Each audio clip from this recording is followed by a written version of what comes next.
we have Lorraine here from Student Affairs, and Michelle will be presenting her. So, Lorraine Collazo-DeLeon is an Administrative Operations Assistant for the University's Vice President for Student Affairs and the office. She assists the Vice President with various projects. She oversees the management of the office, including the development of department communications and publications such as the Student Affairs Monthly newsletter, letters to U.S. state, city government officials, organizations, and foreign companies. On behalf of the University President and Vice President for Student Affairs. I'm sorry, I just got She also assists in the selection and supervision of student workers, amongst other duties. Prior to her arrival at Central, Lorraine worked as an equal employment opportunity assistant in the Office of Diversity, Equity, and Inclusion, where her work was focused on helping all people, including people of protected classes, at the State's Department of Mental Health and Addiction Services for approximately 24 years. Lorraine's first state employment was at the City Commission on Human Rights and Opportunities. During her time there, she worked in the Communications Office and was appointed as the Secretary of the Governor's Rep. Dr. Martin Luther King Jr.'s Holiday Committee.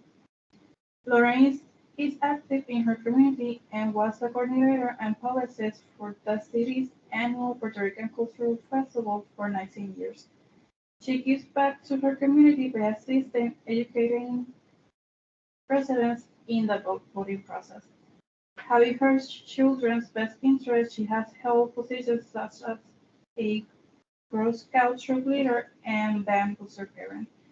She has an associate's degree from Middlesex Community College, completed a third year at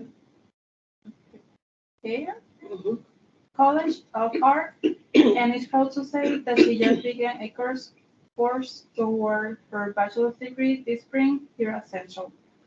Lorraine resides in Maryland with her husband, Peter A. DeLeon. They are proud parents of a daughter, Simone DeLeon, and a son, Peter Julian DeLeon. Both children are studying music at our sister college, Western City State University. Thank you. Thank you. So, a lot of pressure with my supervisor right here next to me. But just sharing, I'm honored to be here. Thank you very much. I don't, have a bachelor's, a master's, a PhD, but, I do have a lifelong, career with the state of Connecticut and experience in life, right? And 2 children. So wherever I lacked, now I have plenty of experience, and I would love to share that with you guys. Thank you for being here, for you taking time out of your busy schedule, and for you students for being here. Hello. I'm sorry. Hello. Oh, there's 2 places to get in. So, welcome. Thank you for taking time.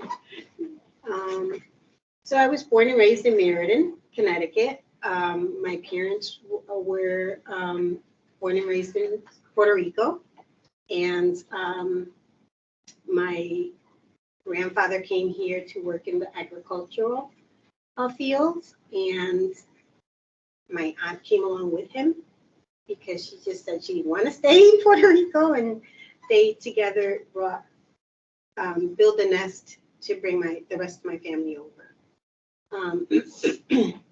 My parents can actually trace their roots as far as, the stories being told that my grandmother came of Spanish descent.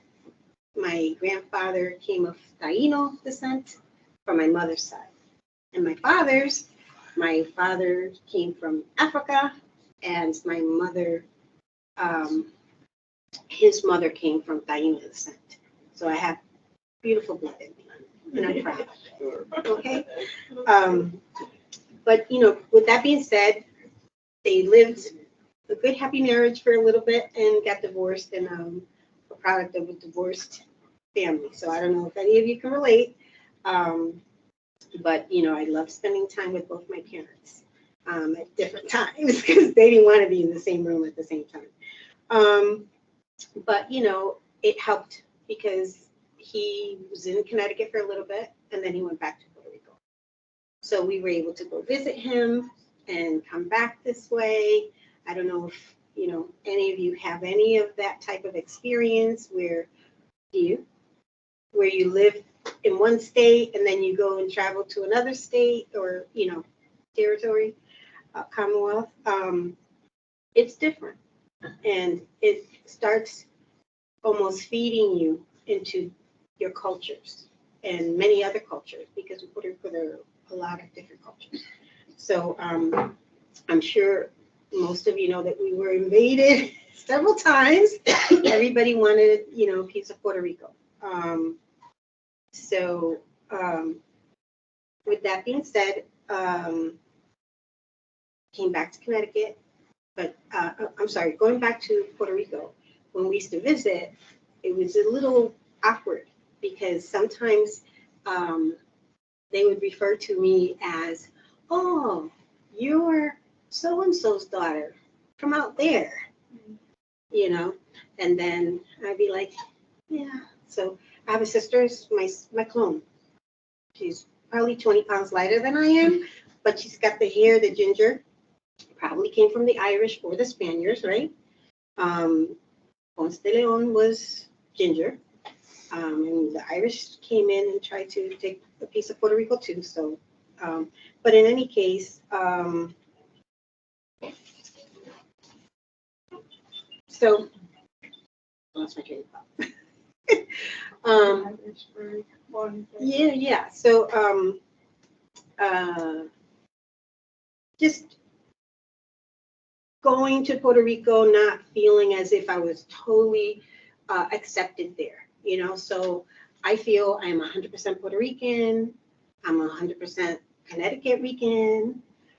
So, but when I came out, came back here, right? So sometimes in the school system, I felt like I wasn't 100% accepted there. So, even though I was able to overcome that, I know that a lot of students struggle with that. A lot of people that do the traveling, and especially the parents that send the kids to Puerto Rico for the summer. I have a lot of friends that have done that. So that's really difficult, and it hurts the student with the language, because, when you come back, you're like, okay, now I got to speak English. So it's just a little bit of transformation, but a little transition that has to be done every time you go and visit. But I was grateful to be able to experience the island. It's a beautiful island. Knowing that there are a lot of other islands that are like that.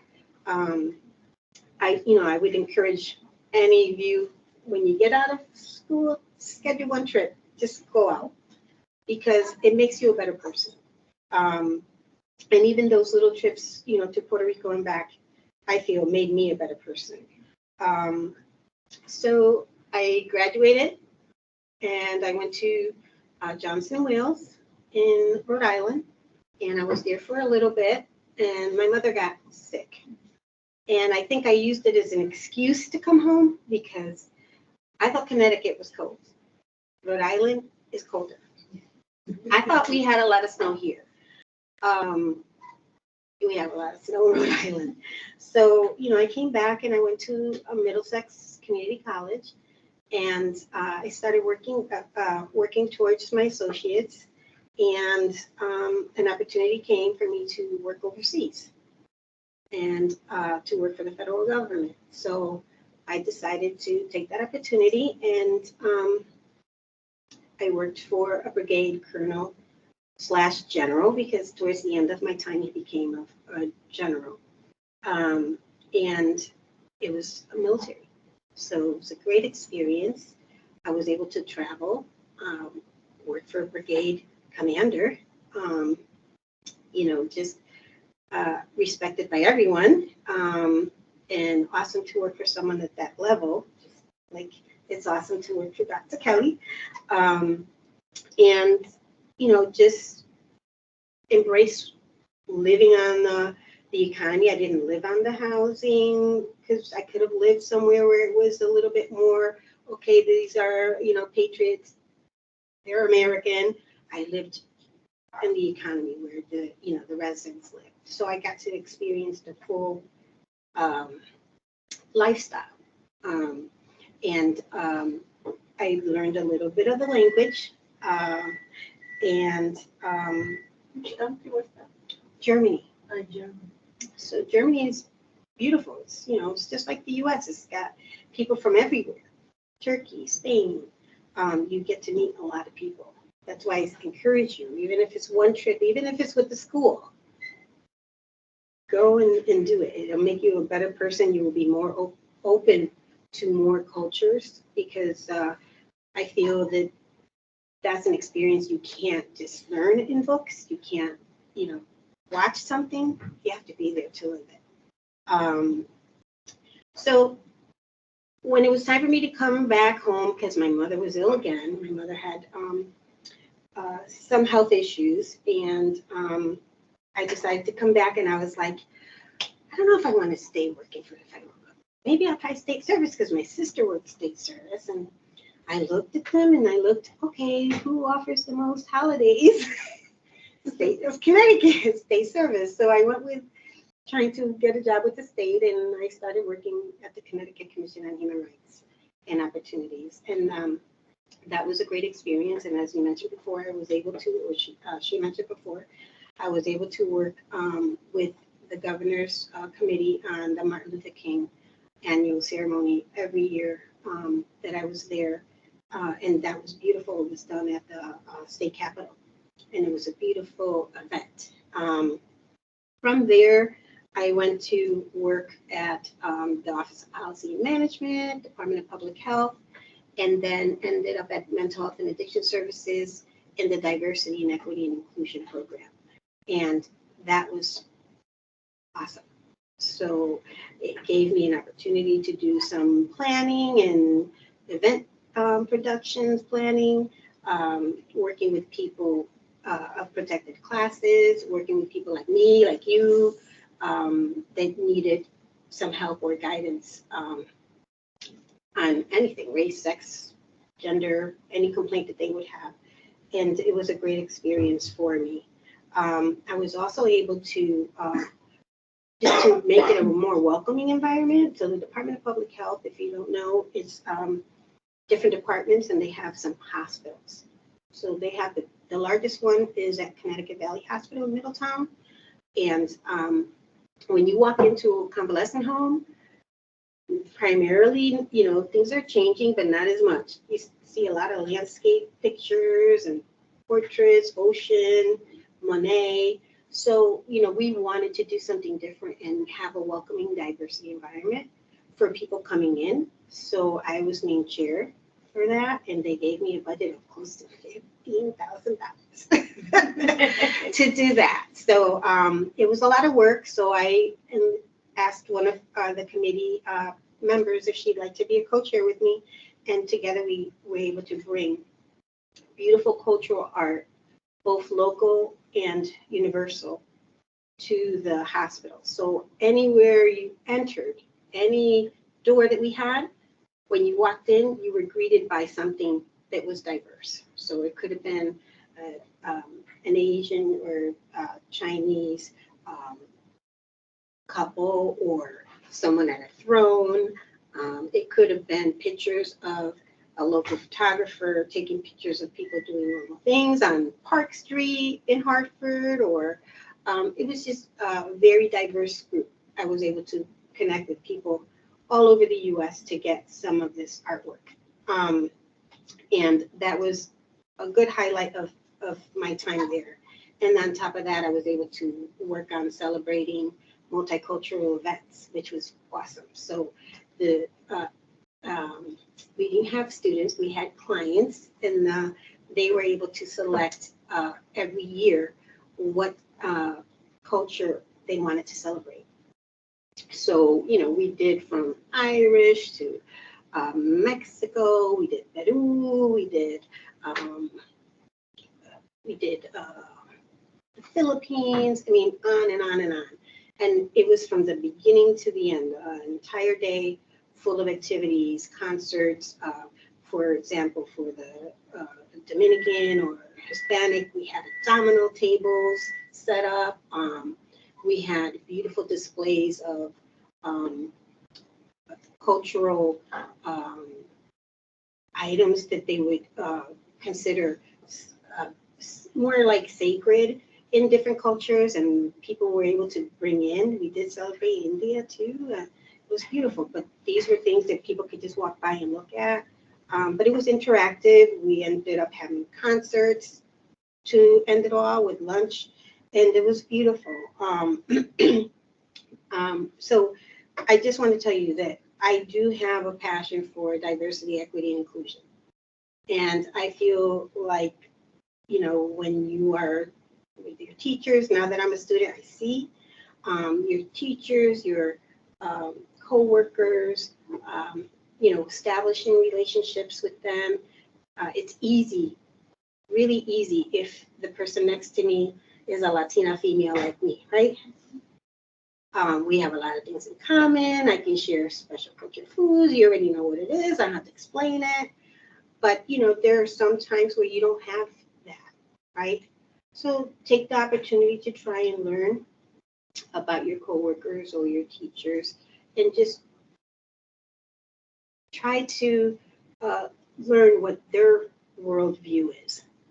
Because once you know what their worldview is, you know what you value and what your views are.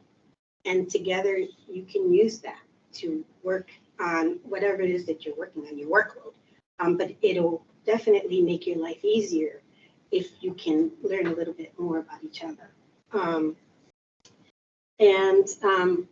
Again, I was born and raised in Meriden, so some of you met Hilda Santiago last time. And Hilda is a wonderful person. She is a devoted citizen. But, I try to give to my community, and I try to, just even if it's one day a year, where I'm able to help people with translating, or, this is the way you vote. Let's check if you are registered. They have complaints sometimes.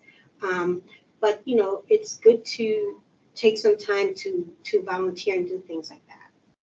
And other things, whether it is knocking on the door and finding out if, an elderly in an elderly building needed help to get to vote. And, I am born and raised, and now it's a totally different place in Meriden, but it wasn't like that when I was born and raised. They knocked everything down and rebuilt. But, it was a low income area, and I saw a lot of things I probably shouldn't have seen at my age. But I'm grateful for that. It's made me a stronger person. And I just would recommend that people would take time to go and do these things, because when I went back to try and help people, that place that I grew up in was totally different. So it's good to, go back to, where you came from, and never forget where you came from. And of course, I've worked with our U.S. education, Miguel Cardona. I've worked with him. I've worked with his father. Well, actually, Miguel and I grew up together. He's a little younger than I am, and his wife, Marissa. They're beautiful people. And, it's good because there's always someone trying to work with and be present at community events.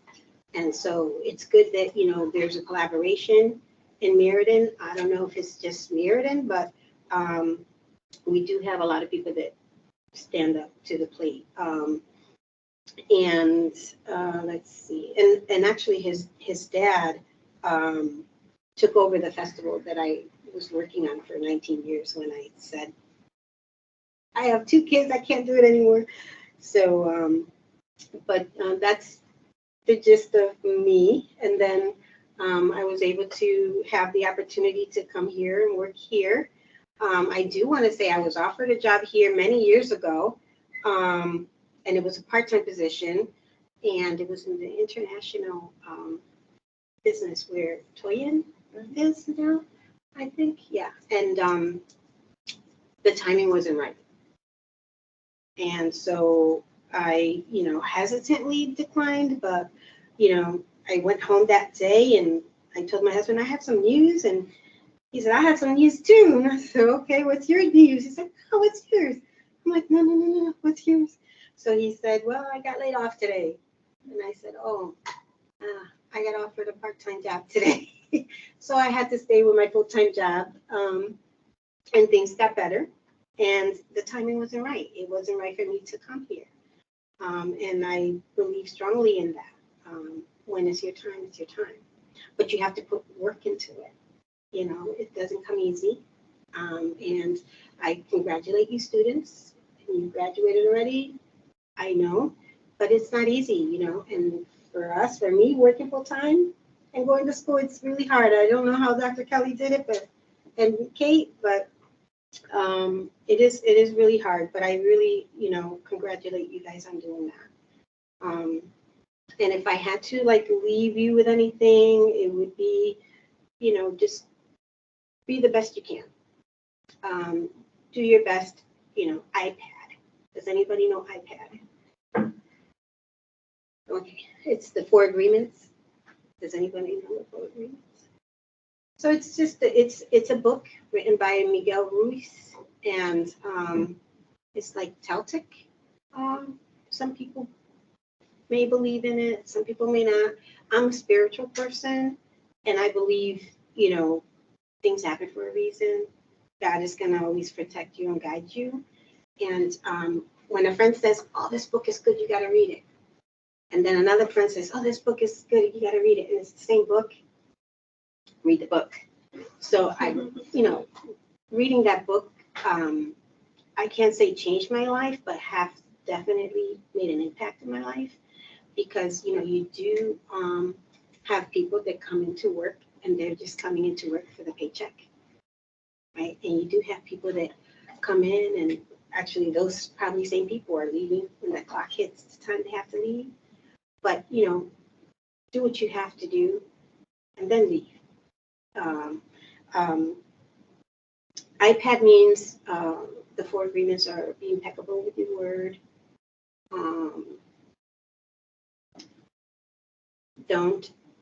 The P is,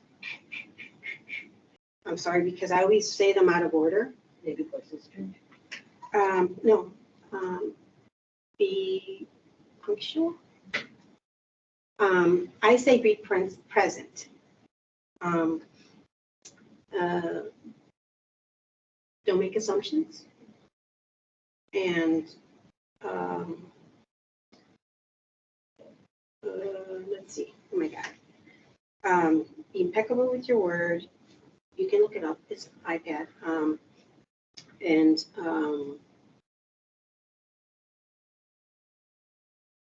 I should have written it down. Don't make assumptions. Huh?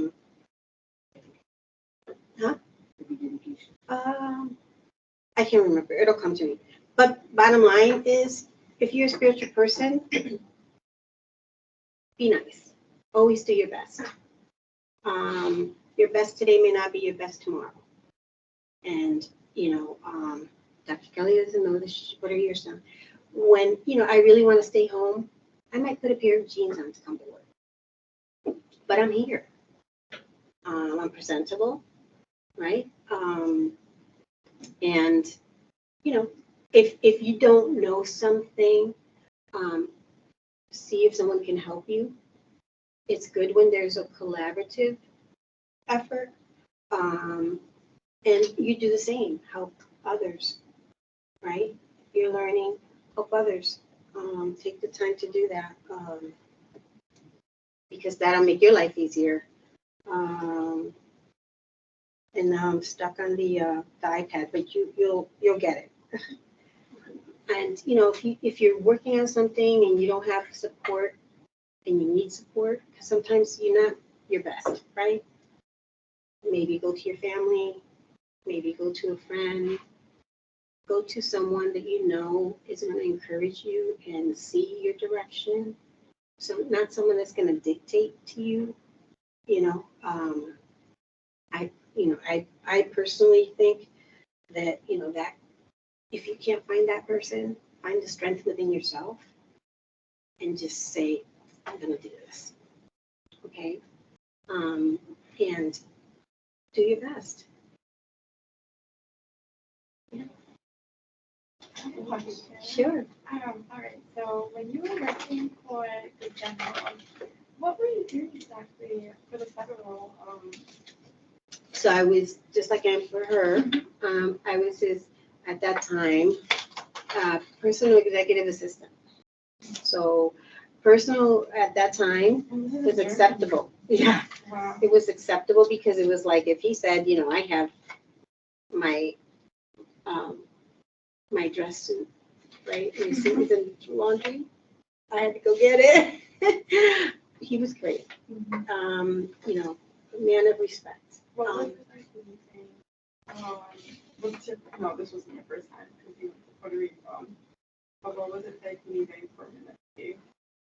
I was there for 3.5 years. I actually came back, you know, to visit. My brother got married, so I was able to do that. And I actually went back after my girlfriend got married, and she asked me to go to the wedding, so I was able to experience it without the wait, you know, like as a vacationer, not, you know, someone working. So that was a great experience.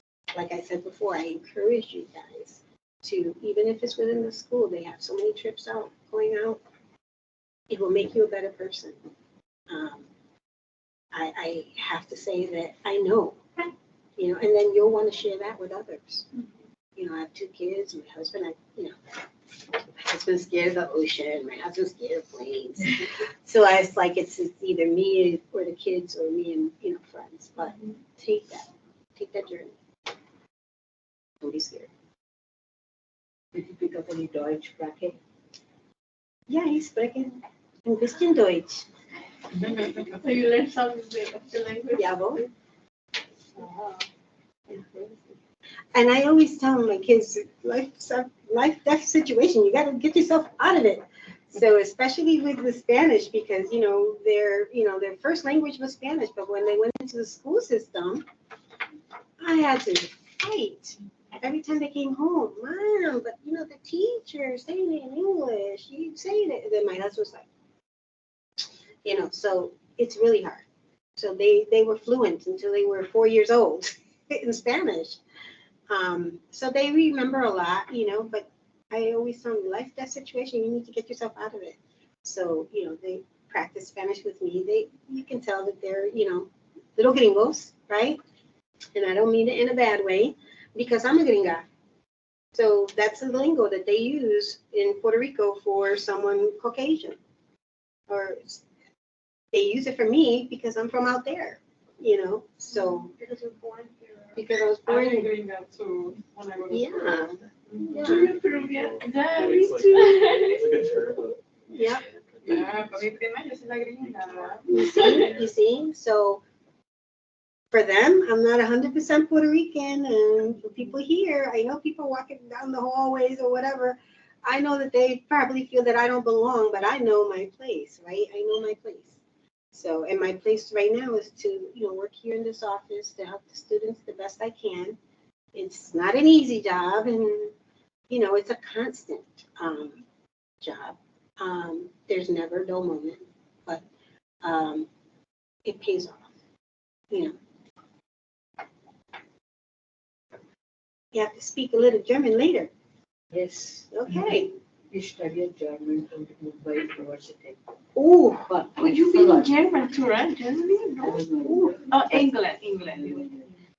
But I liked the language, so I wanted to learn it. But you know what? I didn't get anybody to speak to. oh, And then, of course, when you don't converse in that language, you forget the language. and it's So not I'm an easy glad- language. Yeah, it is not. And I'm glad you know, so we can Revive again, Yeah. right? With Spanish is a German. much easier language to learn. So if people out there want to learn a different language, um, they teach, I'm sure they teach German here. It's a hard language, but it's lovely to be able to speak multiple languages. Yeah. Its grammar actually is similar to my mother tongue, which is Marathi. So it was easy for me to pick it up. But still, you need someone to speak to. Right. Yeah. Right. So you know what I used to do, and what helped me learn in Germany when I lived there, I would watch old Mae West movies, and they were in German. So I couldn't get the "I love you" in German because I just couldn't get the ch at the end. It's like, And it depends on who you're talking to. yeah. Ich I liebe can do that dich. to you. So it's like it's not easy to say "I love you" in German because your pronunciation might be off. But that's something you could do. Is just watch things in a different language, and I think it'll help you.